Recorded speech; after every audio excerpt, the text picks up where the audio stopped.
صاد والقرآن ذي الذكر بل الذين كفروا في عزة وشقاق كم أهلكنا من قبلهم من قرن فنادوا ولا تحين مناص وعجبوا أن جاءهم منذر منهم وقال الكافرون هذا ساحر كذاب أجعل الآلهة إلها واحدا إن هذا لشيء عجاب وانطلق الملأ منهم أن امشوا واصبروا على آلهتكم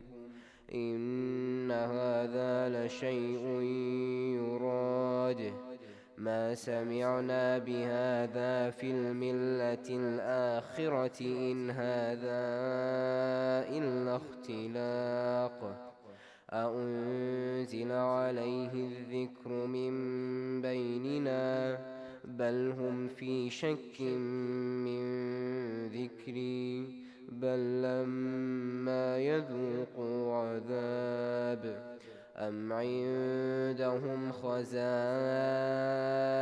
رحمة ربك العزيز الوهاب أم لهم ملك السماوات والأرض وما بينهما فليرتقوا في الأسباب جند ما هنالك مهزوم من الأحزاب كذبت قبلهم قوم نوح وعاد وفرعون ذو الأوتاد وثمود وقوم لوط وأصحاب الأيكة أولئك الأحزاب إن كل إلا كذب الرسل فحق عقاب وما ينظر هؤلاء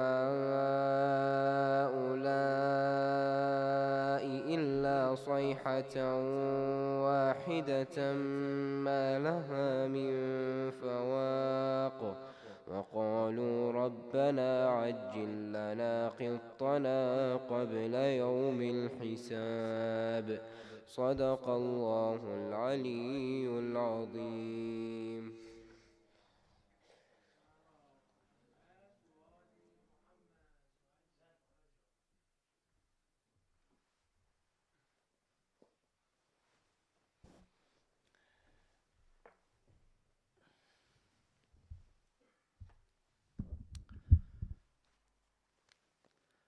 أعوذ بالله من الشيطان الرجيم بسم الله الرحمن الرحيم الحمد لله رب العالمين وأفضل الصلوات وأتم التسليم على سيدنا ونبينا وحبيب قلوبنا وطبيب نفوسنا وشفيع ذنوبنا أبي القاسم محمد صلى الله عليه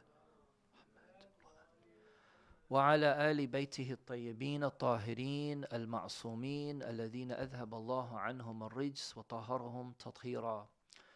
Tonight we are commemorating the martyrdom anniversary of our 11th Imam, Imam Hassan Al-Askari alayhi salam, and of course it's a very important event because Imam Al-Askari is, as you all know, the father of our living Imam, Imam Al-Mahdi, Ajjalallah Ta'ala Farajuhu Sharif. And therefore, it's very important for us to use this time to look into the biography and life of our Imam. We use these opportunities, whether they be their birthdays or their martyrdom anniversaries, to be inspired by their lives so we can somehow be able to learn and implement their teachings in our practical life. We live now in a society, in a time where spirituality and religion is very, very difficult. And that's why we need to take any opportunity to bring back that energy and charge ourselves and recharge ourselves with whatever kind of spiritual and religious lessons we are able to learn. And that's why it's really important for us to participate in these kind of programs and activities. And it doesn't take very much of our time anyway. Alhamdulillah, when it comes to, the regulars who come here to our programs, everyone is kind of like on the same understanding and level of importance. Although throughout the week, things are very, very challenging for all of us. And that's why it's extremely, extremely important for us to stay vigilant and stay alert and aware of what it is that we are doing. Now, in regards to Imam Hassan Al-Askari alayhi salam, one of the things that is really interesting about his life is how young he was when he departed this world. Comparing to our other Imams, of course, first of all, he was born in the year 232 after Hijrah. He was born in Al-Madinah Al-Munawwara, and he was martyred in the year 260 after Hijrah, which means that he lived for around about 28 years only. And also when it comes to his imamah as well, the duration of how long he was an imam was very short also. Maybe the shortest of our imams, only 6 years he was the imam. From the time of the martyrdom of his father until Imam Ali Al-Hadi alayhi salam, and then of course until his own martyrdom.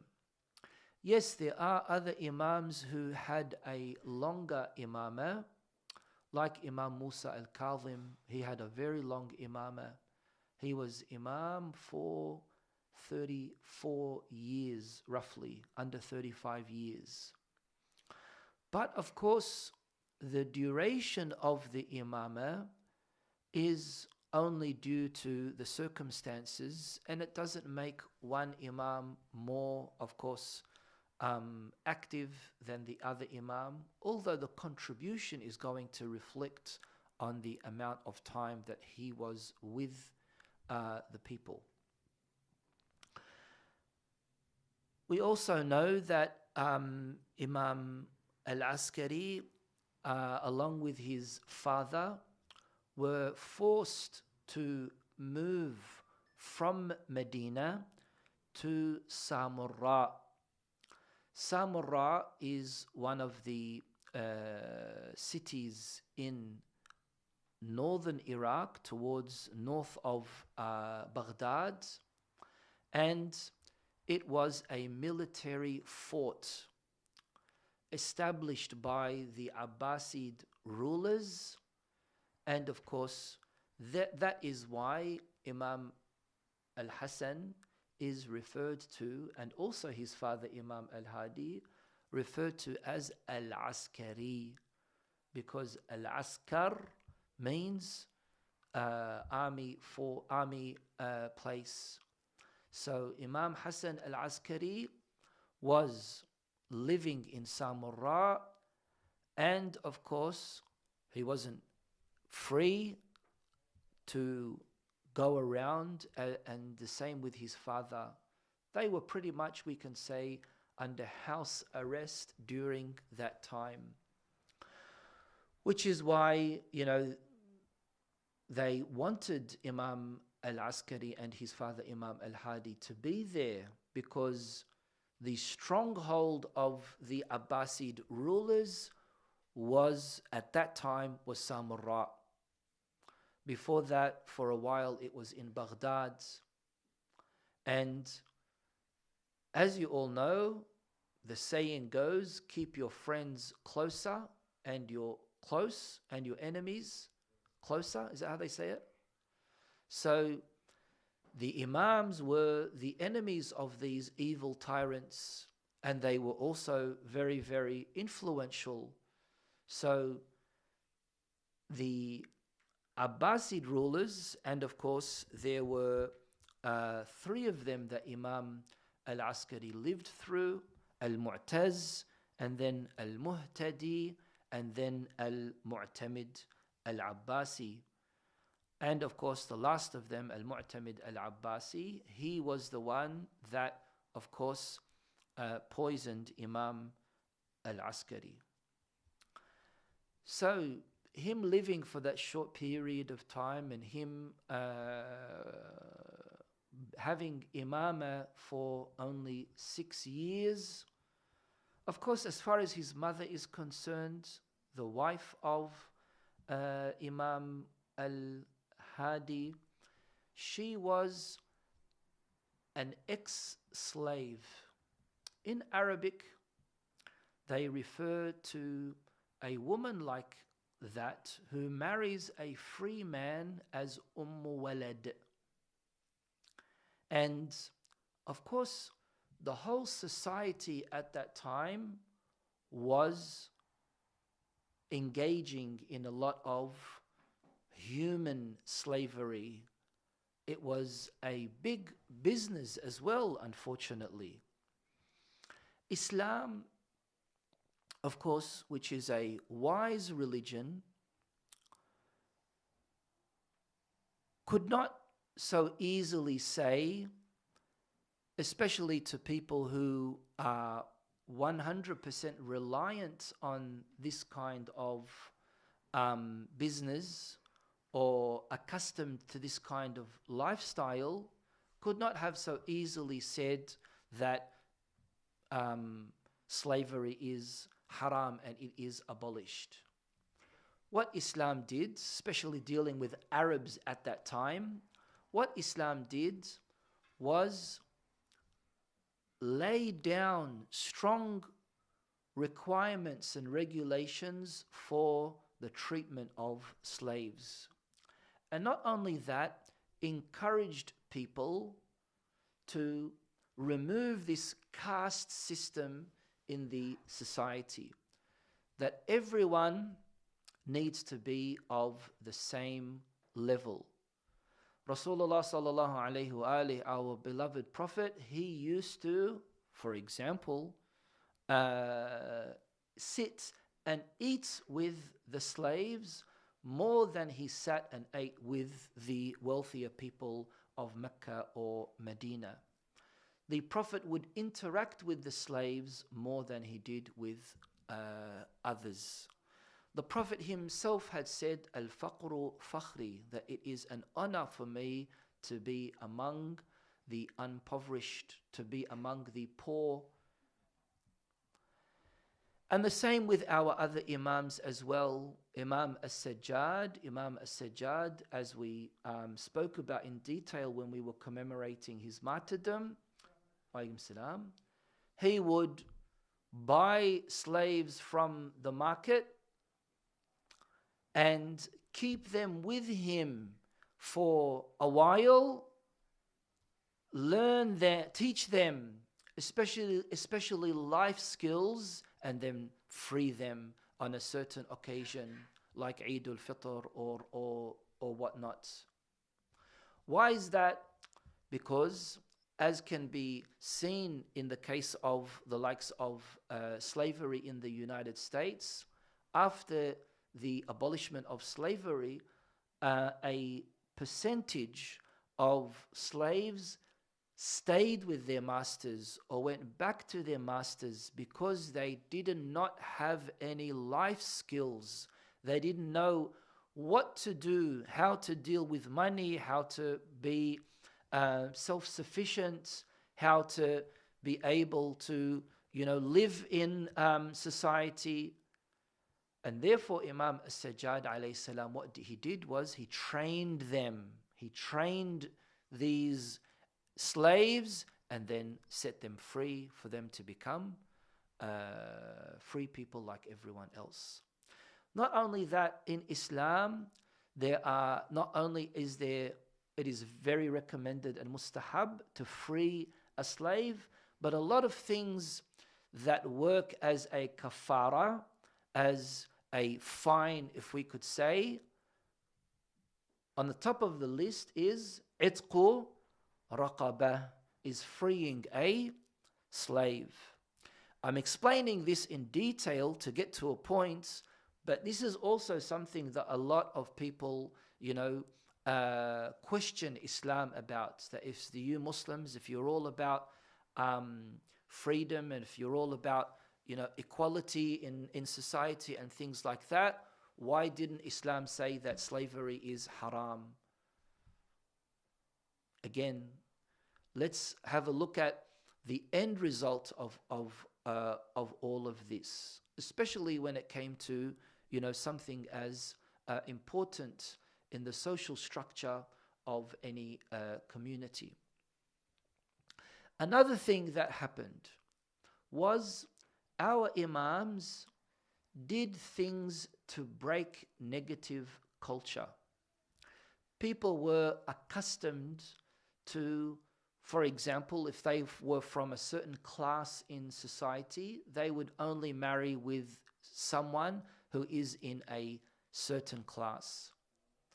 Or at that time, the Arabs, for example, they saw the non-Arabs as a lower class.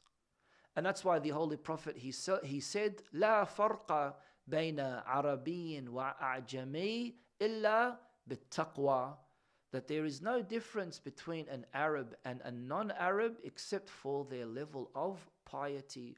إن أكرمكم عند الله أتقاكم. The most noble among you are those who are more righteous. So skin color and your social class has absolutely no value in the eyes of God. Not only that, we can see that when it comes to something like race, 7 of our Imams married outside of the Arab race and also married slaves, maids, if we could say. Imam Al-Ridha, his mother was an ex-slave. Imam Al-Jawad, his mother was, and not talking about the previous Imams, from the time of Imam Al-Kadhim onwards, all of the mothers of the Imams were slaves. Now this, you might think this is something like so what? But this was a big thing. When you, as a leader in a society, when you, as someone who other people look up to, there's that responsibility that you have, that if you see something wrong that people are doing, something unethical, something un-Islamic, and you want to change it, you need to set the example. You need to be that person who breaks that taboo, breaks that bad culture. Al-Hajjaj ibn Yusuf al-Thaqafi would punish someone who married a non-Arab. This person, unfortunately, some Sunnis even praise this person, one of the governors during the time of early Islam.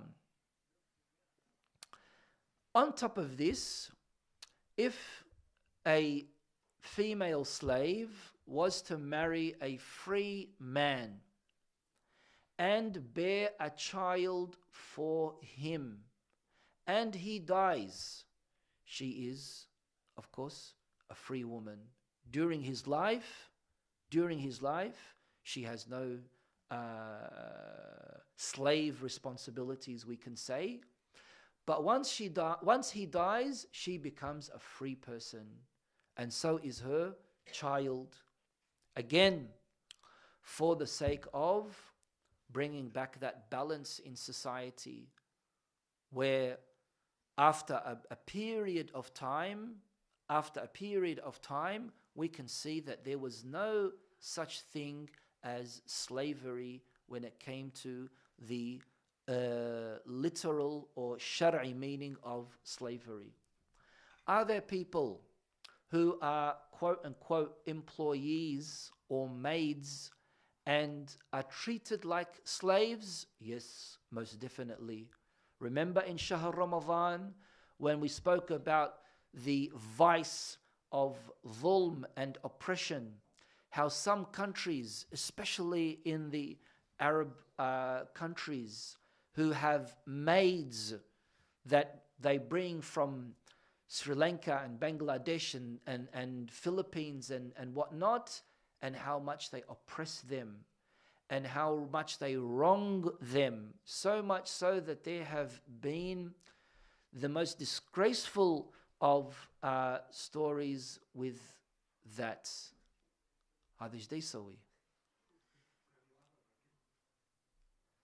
Muhammad, is his name Muhammad?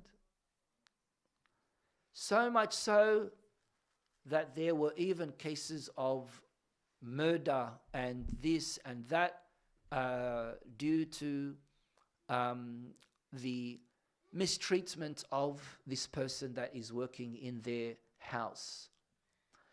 But we can't use of course, the legal or shari term slave in that. What about what you guys are all wearing, Nike and Adidas, and where do they make them usually? Sweatshops, where they get paid like 20 cents a day or something like that, and the end result is a t-shirt that costs them $1, and you, the mkhabbal, buy it for $30, $40 because it's marked down from $90. And you say, oh wow, that's a big bargain. I got it from Rebel Sports. So sorry about that, Sajjad. From Rebel Sports, and it's a bargain.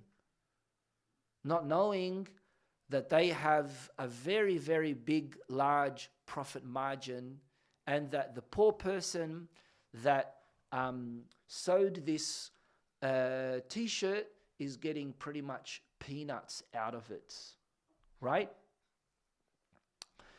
Of course, I'm not against good quality clothes, don't get me wrong, but I'm saying that there is unfortunately slavery in today's society, but under different titles.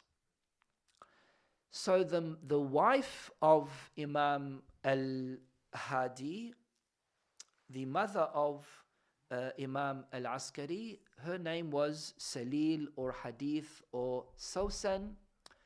And of course, a lot of these issues were kept under extreme secrecy. Why is this?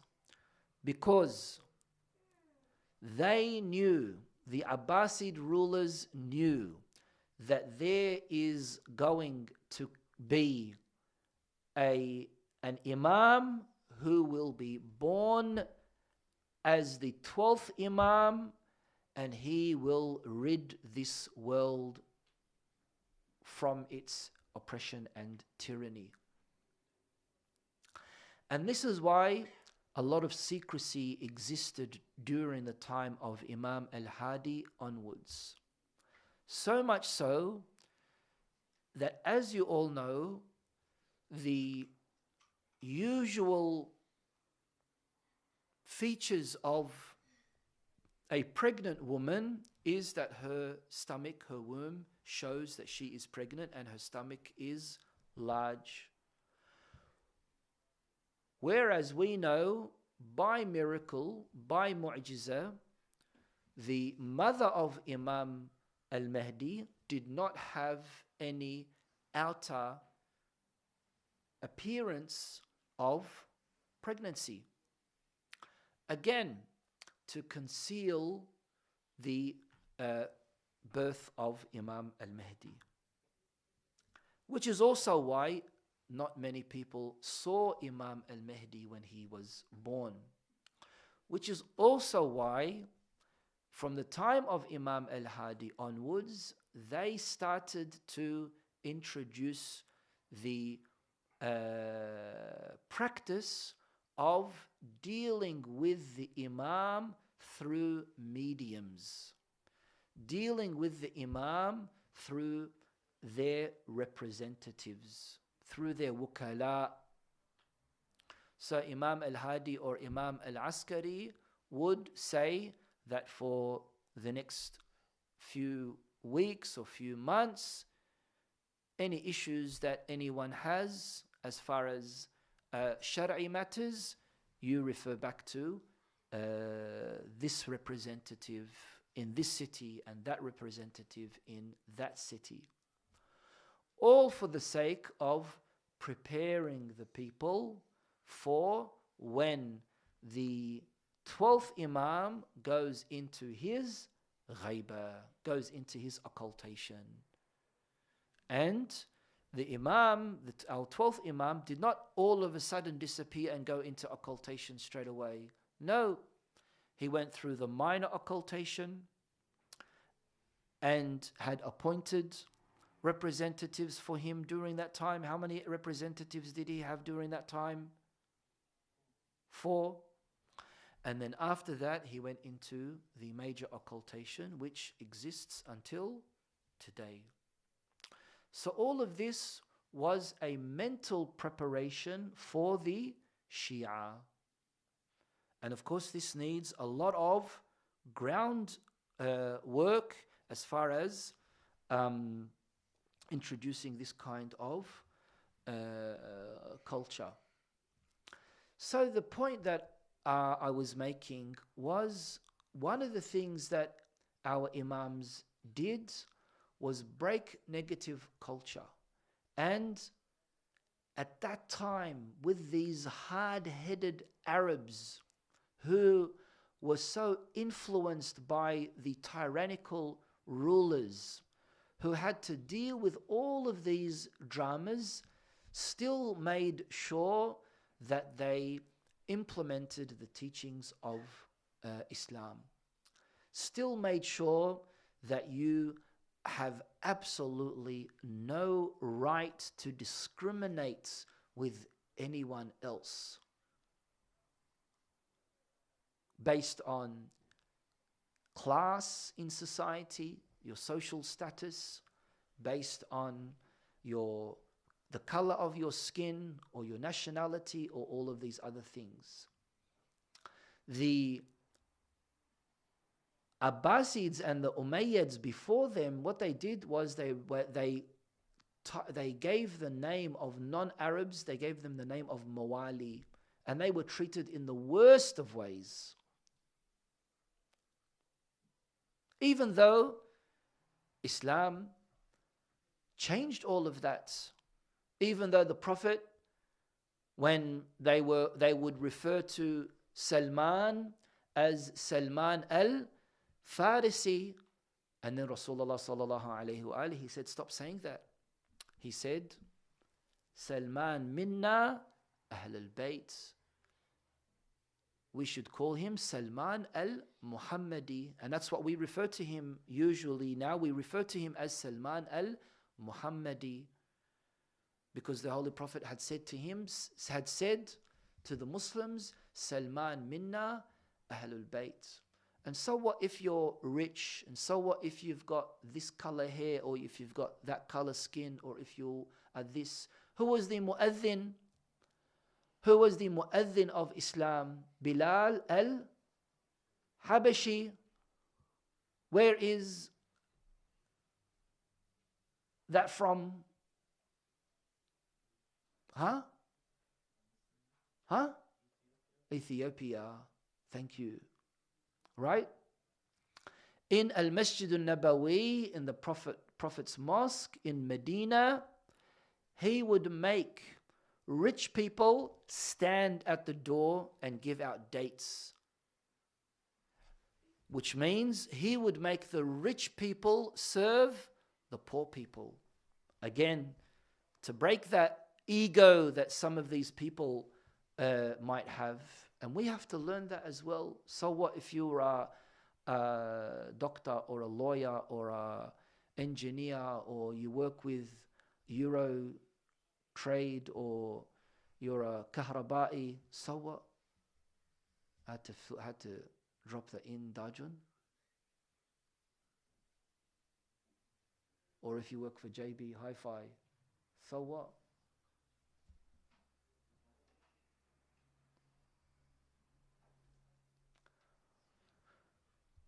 This is important. And inshallah, when you plan to get married, by the way you will look, it's highly unlikely. But if that does happen, by miracle, don't look for class or anything of that sort, because none of that is going to help you in your relationship that you have. This is what Islam teaches us. And that's why when you live in a country like Australia and have all of these good privileges, it doesn't necessarily mean that you have to go with the flow and do exactly what everyone else is doing around you. No, you have to stick to your values. You have to stick to your principles. You have to stick to your moral understanding of things. You don't have to start questioning what your pronoun is. You don't have to start changing your ways and accommodating and dressing this way or acting that way just for the sake of you want to fit in with everyone else. No. Be a firm person in your belief, in your behavior, and present yourself always in the best ways. With Imam Al-Askari, as I said, he was, of course, under house arrest, which means that he didn't have that freedom. And on top of that, he also had to be summoned. He had to go to the palace of the Abbasid ruler 2 times a week. And the interesting thing about this is that every time that he would leave his house and end up in the palace and go back to his house, there would be chaos of people just wanting to interact with the Imam. Of course, they saw him, they knew him, his dignity, his piety, his faith, his wisdom, his knowledge, him being from the lineage of the Holy Prophet. People wanted to get their blessings from him. And this was also very chaotic for the Abbasid rulers, which is, again, why they were the least tolerant of people at that time, which is why they persecuted the Imams, they persecuted the Shia, anyone who was affiliated to the Imams, they persecuted them. A lot of them were killed. It is said that even in the walls of some of the mosques and that Malwiya thing that's in Samarra, there were Shia who were buried alive in them. A lot of very harsh things were done towards those who were the followers of Ahlul Bayt. Again, this is another lesson for us, that if the time comes where you will need to announce whether you are a Shi'i or not. And if you say that you are, you might be persecuted. Something bad might happen to you. Will you still do that? It's a very important question that we have to ask ourselves. And that's why there were some cases where Imam Al-Askari alayhi salam would tell people not to greet him, would tell people not to visit him. There were cases where he had said, no one should ever greet me or point to me because you are not safe. And of course, this was usually done either through known people or through letters, and then that disseminated to the Shia in Samarra. And of course, we know that when it comes to our Imams, not only were they oppressed during their lives, they were also oppressed after their lives as well. You probably might have heard or remember in 2006, and then a few months later in 2007, there were terrorist attacks in the holy shrine of Samarra. 2007, they tried to blow it up. They were semi-successful. And 2006 and then 2007, they were more successful. If you read about it, 200 kilos, I think, of TNT. Yani they took their time. What did they want to do? They just want to bring everything down flat to the ground in Samarra. And just, I think, 1 year or 2 years after that, I visited Samarra, and I still saw a lot of the remainings of the destruction. Samarra, until 2017, was the most dangerous place to go. That it was very rare for people to go and visit Imam Al-Askari and his father Imam Al-Hadi in that area, because it's life-threatening, very likely that you will be killed based on your ID that you have, if you are a Shi'i or not. I witnessed an ambush myself. I witnessed the shooting of bullets myself. I was with my wife at the time, and we experienced that, and we had to rush out of Samarra very, very quickly. And these are things that we need to remember and learn about. Last Friday I said challenges that the Holy Prophet went through were very, very difficult.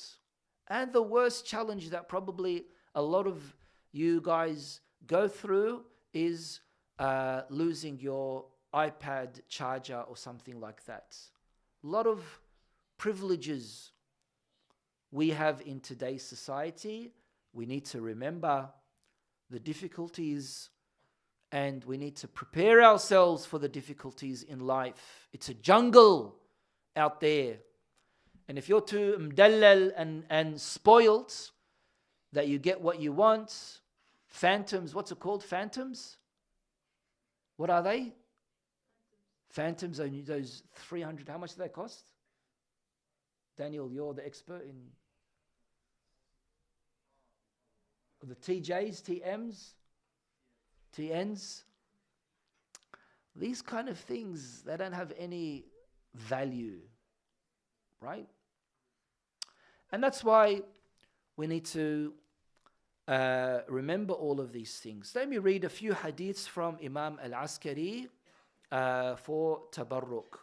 These are some of the nice sayings from Imam Al-Askari alayhi salam.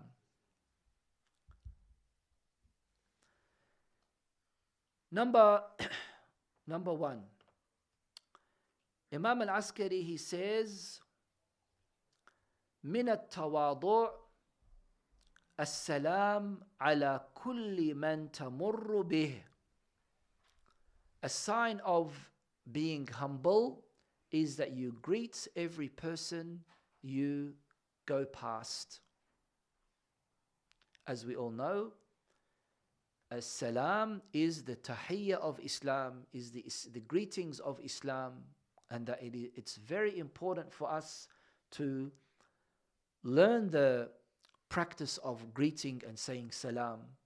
Even if it's to someone you don't like, you still give the tahiyyah of Islam, the greeting of Islam.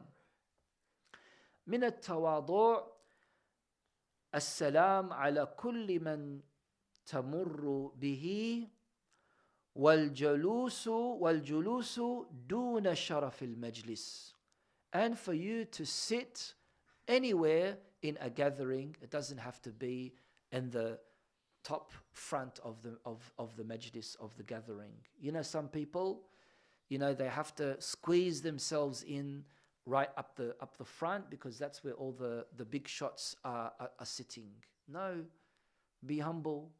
You sit where you are able to sit.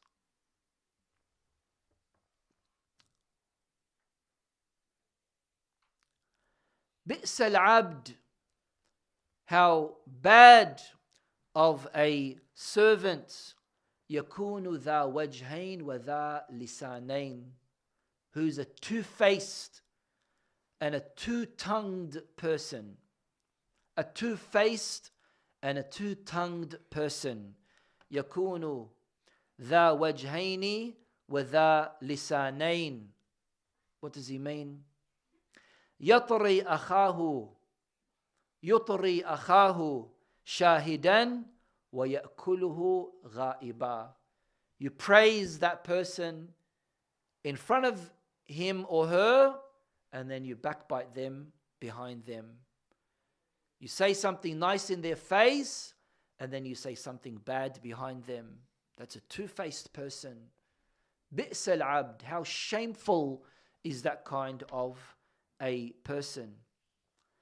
إن أعطي حسده وإن ابتلي خذله. If something is given, you become envious. You have hasad, envy. And if you are inflicted with a trial or a test, you betray it or you fail. You don't keep and honor what it is that you have been entrusted to do. A third hadith from Imam Al-Askari, where he says, khislatan, paying attention everyone, khislatan, there are two features. There are two features. Laysa fawqahuma shay. There's nothing better than these two features. There's nothing better than these two features. Al-imanu billah, faith in Allah subhanahu wa ta'ala, believing in God, that's the number one best feature. Wa naf'ul ikhwan, and the second is helping other people. Khayrun nas man nafa'an nas. The best of people are those who help others. Someone asks you to help them cross the road, or help them translate into English something, or help them with their homework, or help them with renovating, or moving houses, or learning about something. Help them with whatever you are able to. Khayrun nas man nafa'an nas. Khislatan laysa fawqahuma shay. Number one is al-imanu billah, believing in God. And number two, naf'ul ikhwan, helping your fellow brothers and sisters. May Allah subhanahu wa ta'ala, we're going to ask Ali to come and recite the ziyarah of Imam Al-Askari. May Allah subhanahu wa ta'ala bless us, grant us the tawfiq, the success of being able to travel to Iraq and visit Al-Imamain Al-Askariyain alayhum as-salam in this dunya, and to receive their shafa'a in al-akhirah. Wa akhiru da'wana and alhamdulillahi rabbil alameen. Wassalatu wassalamu ala Sayyidina Muhammad wa alihi tahirin. We're just going to recite ziyarah of Imam Al-Askari and finish off with tonight.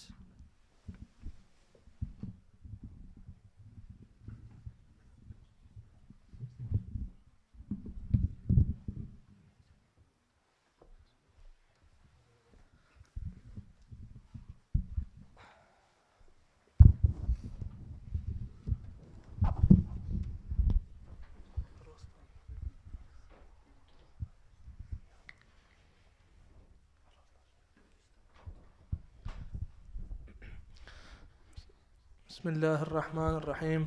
السلام عليك يا مولاي يا أبا محمد الحسن بن علي الهادي المهتدي ورحمة الله وبركاته.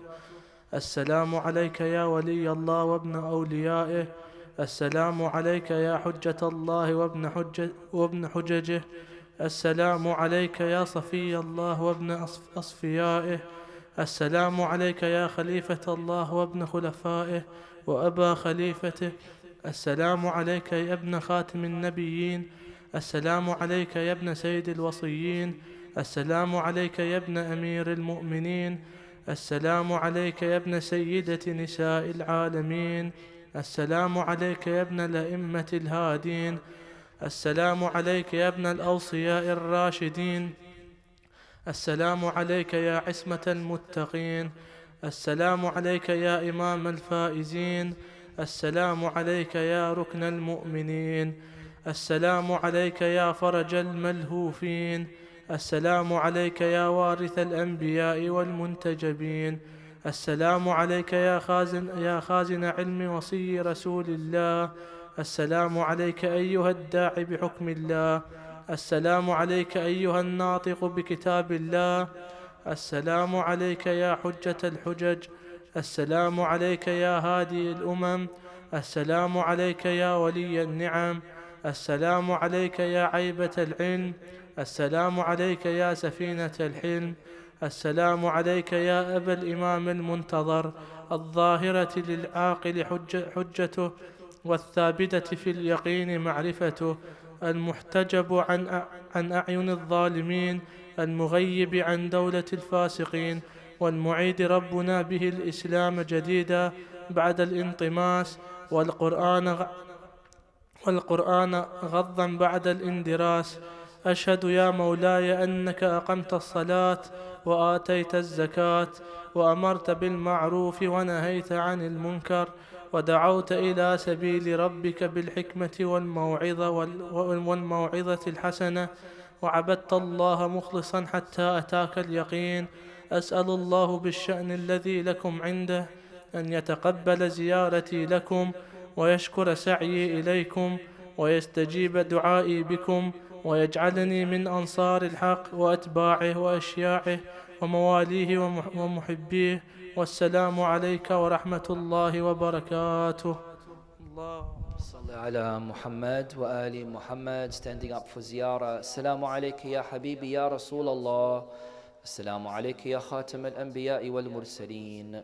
السلام عليك وعلى أخيك وابن عمك علي أمير المؤمنين. السلام عليك وعلى ابنتك فاطمة الزهراء الصديقة الشهيدة سيدة نساء العالمين. السلام عليك وعلى ولديك الحسن والحسين سيدي شباب أهل الجنة. السلام عليك يا أبا عبد الله. السلام عليك يا ابن رسول الله. السلام عليك وعلى الأرواح التي حلت بفنائك. عليك منا جميعا سلام الله أبدا ما بقينا وبقي الليل والنهار. ولا جعله الله آخر العهد منا لزيارتك. السلام على الحسين وعلى علي بن الحسين وعلى أولاد الحسين وعلى أصحاب الحسين وعلى 9 المعصومين من ذرية الحسين. السلام عليك يا مولانا يا صاحب الزمان، السلام عليك يا خليفة الرحمن، السلام عليك يا شريك القرآن، السلام عليك يا إمام الإنس والجان. عجل الله تعالى فرجك وسهل الله تعالى مخرجك، وجعلنا من أعوانك وأنصارك وشيعتك ومحبيك والمستشهدين بين يديك، ورحمة الله وبركاته. وإلى أرواح المؤمنين والمؤمنات, for the marhumin of all of our brothers and sisters, marhumin of Shi'at Amir al-Mu'mineen, رحم الله من يقرأ سورة المباركة الفاتحة مع الصلاة على محمد وآل محمد. بسم الله.